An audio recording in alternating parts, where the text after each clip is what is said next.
반갑습니다. 오늘 본문에서는 바리새인들과 서기관들이 예수님께서 세리와 죄인들을 환대하는 것을 보고 불평합니다. 이에 예수님께서 두 가지 비유로 세리와 죄인들을 환대하는 이유를 말씀하십니다. 1, 2절에서 등장하는 인물들을 보십시오. 세리와 죄인들, 바리새인과 서기관들, 그리고 예수님이십니다. 세리와 죄인들은 예수님의 말씀을 듣기 위해서 예수님 가까이 나왔습니다. 예수님은 이들을 어떻게 대합니까? 영접합니다. 환대합니다. 음식을 같이 먹습니다. 서로 교제를 합니다.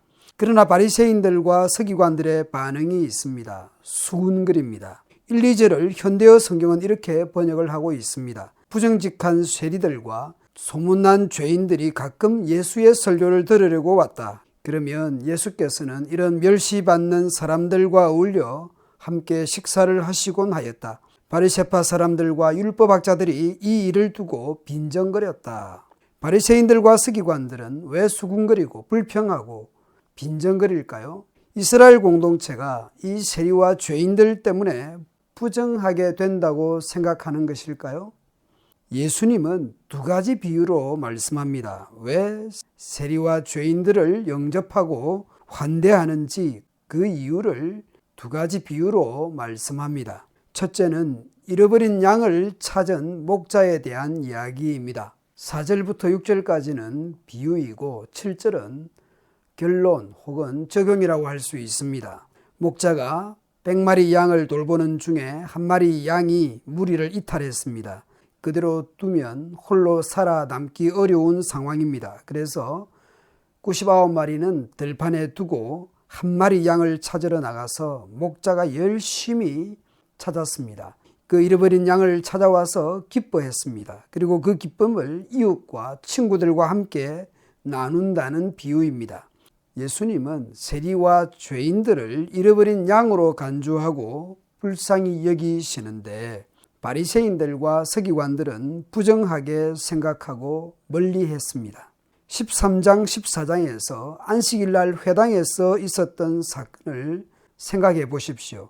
예수께서 안식일에 한 회당에서 가르치실 때에 18회 동안이나 귀신 들려 앓으며 꼬부라져 조금도 펴지 못하는 한 여자가 있더라. 예수님께서 이 여인을 고쳐주십니다. 외식하는 자들아, 너희가 각각 안식일에 자기의 소나 나귀를 외양간에서 풀어내어 이끌고 가서 물을 먹이지 아니하느냐. 자신들의 가축은 어떤 식으로든지 돌보면서 18년 동안 귀신 들려서 고통 속에 살고 있던 여성을 고쳐주고 풀어주는 것이 옳지 않는가. 14장에서도 비슷한 사건이 있죠.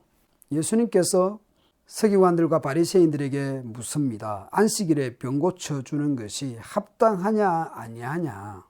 너희 중에 누가 그 아들이나 소가 우물에 빠졌으면 안식일에라도 곧 끌어내지 않겠느냐. 안식일에는 일을 안 해야 한다고 하면서도 자신들의 가축을 돌보는 것에는 온갖 방법과 수단을 동원해서 돌보았습니다. 소위 법 전문가들이 하는 그런 것을 하고 있는 것이죠. 질병으로 고통 가운데 있는 사람에 대해서는 불쌍히 여기지 않았습니다. 자기 것에 대해서는, 자기 가축에 대해서는 어떤 식으로든지 법망을 피해서 또 법을 교모히 이용해서 그렇게 하면서도 다른 사람, 이웃이 어떤 상황에 있는지 생각하지 않았습니다. 불쌍히 여기지 않았습니다. 인간이 얼마나 이기적이고 자기중심적인지 모릅니다. 그러면서 스스로는 의인으로 옳은 사람으로 자신의 생각이 옳다고 맞다고 내가 틀린 말을 했느냐 하는 것입니다. 오늘 본문 15장 8절 이후에는 두 번째 비유로 잃어버린 드라크마를 찾은 여성 이야기입니다. 8절부터 9절은 비유이지만 10절은 결론, 적용입니다. 드라크마는 그리스 은전이라고 합니다. 은전 이 드라크마 하나는 노동자의 하루 품삯이라고 하는 한 데나리온과 비슷한 액수입니다.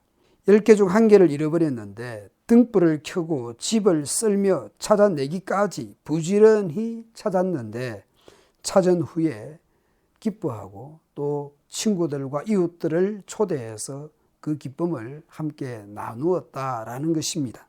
두 가지 비유 내용이 잃어버린 것을 열심히 찾았다는 것이고 찾은 후에는 기뻐하고 또 그 기쁨을 친구들과 또 이웃들과 함께 나누었다라는 이야기입니다. 오늘 이 두 비유의 결론을 보십시오. 이 두 비유에서 반복되는 결론은 한 가지입니다. 두 비유이지만 결론은 한 가지입니다. 죄인 한 사람이 회개하면 하늘에서 곧 하나님께서 기뻐하신다라는 것입니다. 예수님은 세리와 죄인들을 상종 못할 인간들로 보는 것이 아니라 잃어버린 사람들로 바라봅니다. 죄인일지라도 회개할 죄인으로 바라보며 불쌍히 여기시는 것입니다. 나에게 못된 짓을 한 사람들, 악한 사람들, 불신자들, 이웃들, 하나님께서 불쌍히 여기시는 그런 시선, 그런 눈길, 그런 마음을 생각해 봅니다. 예수님 같은 시선으로, 예수님 같은 눈길과 마음으로 사람들을 바라볼 수만 있다면 얼마나 좋을까요?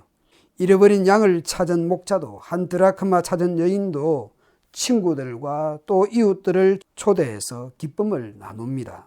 어떻게 생각해 보면 경제적으로 손해일 수 있습니다.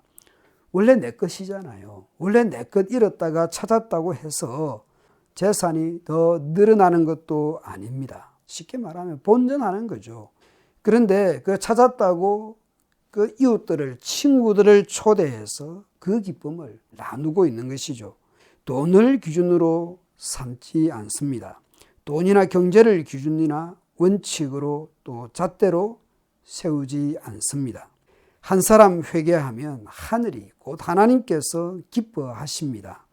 오늘날 성도들이, 오늘날 교회들이 실용성, 경제성이 아닌 하늘의 영성으로 모든 것을 바라볼 수 있으면 얼마나 좋을까요? 하나님 중심으로 모든 사람을, 모든 일들을, 모든 사건들을 바라볼 수 있으면 좋겠습니다.